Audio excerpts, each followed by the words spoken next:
On October 27th, the Chevrolet Volt engineering team met with members of the National Federation of the Blind.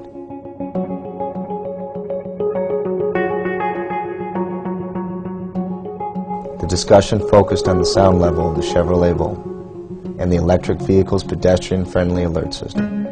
We've set up this opportunity to work with the National Federation of the Blind so we can look at some of the issues that are caused by vehicles that are relatively quiet, particularly at low speeds, like the Chevrolet Volt.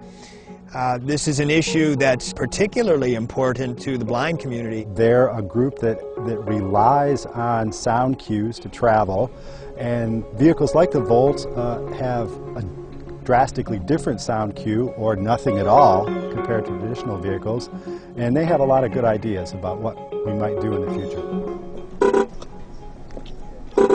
We don't want it to be startling.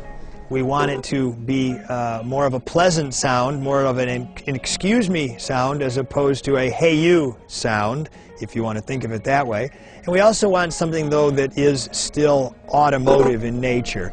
You know, we don't want it to sound like birds, we want it to sound like a car. So what we've done here is we've taken the automotive horn and we're just operating it in a different way. It's a good notification. It was a little louder than I expected. If people, you know, activate it, I think it's going to do its job.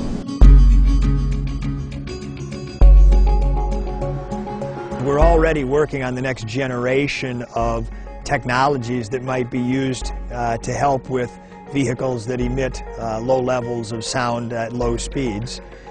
It's never too early to get input when it comes to what should you be working toward, and so doing this now is probably just the right time.